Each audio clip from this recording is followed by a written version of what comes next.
안녕하세요. 드라마 리투파브는 잼잼 리뷰입니다. 자명고 무대 조명을 고장냈었던 고대일은 백도행이 눈치를 챘다는 서해랑의 말을 듣고는 회계장부와 금고안에 돈을 들고 튀었습니다. 소복은 고대일을 경찰에 신고하면 국극단이 망해간다고 소문이 날 것이고 그러면 결국 극단에 좋지 못한 결과를 가져올 것이라고 생각해 경찰에 신고하지 않았는데요. 이에 메라는 금전적으로 위기에 빠져버렸죠. 전 언제나 날카로웠던 백도행이 고부장을 잡고 서해랑의 악행까지 모두 알아챈 후 옥경의 증언을 토대로 문제를 해결해 나갈 것 같은데요. 그래서 이번 영상은 세고랑 차는 고부장과 서해랑에 대한 썰을 좀 풀어볼게요. 고대일이 동가 회계장부를 들고 튄 후 회계장부를 보기만 해도 골치가 아픈 강소복은 고대일이 돈을 빼먹은 건 분명한 것 같은데 도대체 얼마나 빼먹은 건진 알 수가 없었습니다.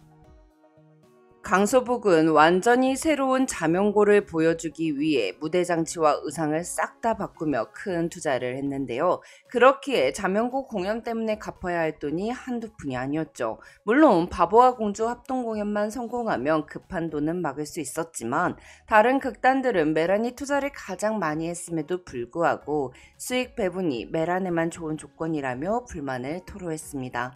우리소리 국악단 단장은 주연 배우를 갖고 있는 메란 국극단이 스포트라이트를 가장 많이 받을 것이기에 홍보 효과를 생각하면 수익은 조금 덜 가져가도 되지 않겠냐면서 사실 다른 국극단들이 전부 사정이 너무 어려워졌기 때문에 메란에서도 양보할 건 양보해 주셨으면 좋겠다고 솔직하게 극단의 사정을 털어놓았죠. 사실 어려운 건 메란도 마찬가지였지만 소복은 자신의 이야기를 털어놓을 순 없었습니다. 사업부가 돈 들고 튀었다고 사실대로 말하면 메란에 망조들었다고 동네방네 소문내는 격이 될 테니까요. 이렇게 강소복은 이렇게 할 수도 저렇게 할 수도 없는 상황에 놓이고 말았는데요. 한편 백도행은 고대일이 자주 드나들던 도박장으로 가보았습니다. 하지만 고대일은 최근에 도박장에 온 일이 없었다고 했고 행방을 알 만한 지인들 역시 최근에는 고대일을 본 적이 없다고 했죠. 꼭 말을 맞춘 것처럼요. 사실 지금까지 명탐정인 백도행은 아주 날카로운 시선으로 고부장의 악행들을 알아채왔습니다. 고부장이 도박장에 드나드느라 극단의 돈을 빼돌려 연구생들에게 주는 돈을 가로채왔다는 것을 가장 먼저 눈치챈 사람도 백도행이었죠. 또한 공연장 조명에 손을 댄 게 고부장인 것 같다고 의심한 사람도 백도행이었습니다. 생전 공연 한번 보러 온 적 없는 사람이 뜬금없이 리허설을 보러 극장에 온 게 이상하다고 여겼죠. 소복이 설마 고부장이 조명을 고장냈겠냐며 믿지 않았지만 도행은 창고 열쇠에 쉽게 접근할 수 있는 내부인에 고부장도 포함된다며 고부장에 대한 의심의 끈을 놓지 않았어요. 물론 고부장 뒤에 서해랑이 있다는 사실은 아직 몰랐지만요. 소복이 도행의 말을 믿고 조금 더 빨리 고부장의 뒤를 쫓았다면 고부장이 돈을 들고 튀는 걸 막을 수도 있었을 거예요. 개인적으로 도행 선배 캐릭터가 참 좋더라고요. 물론 도행의 협박 고미걸도 굉장히 좋았고요. 백도행은 영서가 고미걸이 됐을 때 자신의 노래 실력이 영서에 비해 부족한 건 사실이라며 오디션 결과를 인정했습니다. 이렇게 자신의 한계와 위치를 담담하게 받아들인다는 게 저는 참 멋지더라고요. 사실 이게 되게 어려운 덕목이잖아요. 또한 연기는 잘하지만 소리가 부족해 국국배우로 성장하는 데 한계가 있었던 도행은 이모인 소복을 통해 연출적인 재능이 있었다는 것을 깨달으며 연출자로서의 길을 걷기 시작하는데요. 도행은 항상 자신이 맡은 배역뿐 아니라 극 전체에 나오는 인물들을 해석하던 인물로 큰 그림을 볼 줄 아는 사람입니다. 그렇게 연출자가 된 현재 동료 배우들을 도와가며 극의 흐름을 조율하고 정연이에게도 적절한 피드백을 아끼지 않았죠.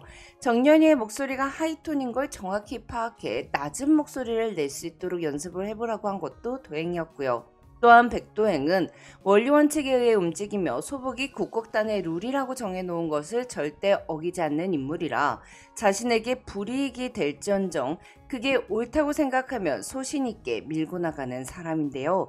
그렇기에 전 백도행이 소신대로 고대일을 잡고 큰 그림을 그려서 최고랑을 차게 할 것 같거든요. 그렇다면 고대일은 과연 어디에 숨어 있는 걸까요? 도박 중독은 한 번 빠지면 헤어나올 수 없는 심각한 중독 현상이잖아요. 그렇게 도박에 빠져 있는 고대일이 도박판에 발걸음을 하지 않는다는 건 거짓말일 것 같아요. 또한 메란에서 일을 할 때도 시간 날 때마다 틈을 내 도박판에 드나들었는데 이제 일도 안 해서 24시간 널널한데 한가한 그 시간에 도박을 안 할 리가 없겠죠. 그러니 고대일이 노름판에 드나들면서 그곳 사람들을 매수해 자신을 본 적 없다고 말해달라고 했던 것에 백도행이 속았던 게 아닐까 싶어요. 그래서 백도행이 고대일을 끈질기게 추적하고 결국 고대일이 백도행에게 꼬리가 밟히지 않을까 싶은데요. 이렇게 백도행이 고대일을 잡고 고대일이 메란에서 들고 튄 돈으로 노름을 해서 날렸을 테니 전부는 아니더라도 일부는 돌려받지 않을까 싶습니다. 또한 고대일이라는 사람이 혼자 죽을 사람이 절대 아니잖아요. 그러니 자긴 서해랑이 시켜서 한 짓이다. 서해랑이 창고에 들어가 공연 옷을 망치라고 했고 무대 조명도 고장내라고 시켰으며 자신이 도망칠 수 있도록 도왔다고 모든 걸 털어놓을 것 같습니다. 사실을 안 백도행은 이를 강소복에게 말하지만 강소복은 돈을 조금이라도 되찾았으니 고대일을 경찰에 신고하지 않겠다고 할 수도 있을 것 같아요. 또한 메란의 공주님인 서해랑의 악행까지 드러나게 될 테니 이를 숨기기 위해서라도 고대일의 죄를 묻어두려 할 수도 있겠죠. 또한 서해랑이 고대일이 돈을 횡령하는 것을 눈감아 주었던 것은 옥경이의 과거가 밝혀지지 않도록 고대일을 통해 기자들을 매수해 신문에 대서특필되지 않도록 하기 위함이었습니다. 물론 옥경이가 잘라고 한 건 아니지만 강소복은 결국은 옥경이를 위한 거였다는 해랑의 말에 해랑의 행동을 용서해 주려 할 수도 있겠죠. 하지만 서해랑이 후배들을 쫓아내려 했다는 옥경의 말을 듣고는 결심을 하지 않을까 싶어요. 소복이 서늘한 카리스마를 가진 칼같은 성격이긴 하나 국극단 단원들을 아끼고 사랑하는 마음은 진심이니까요.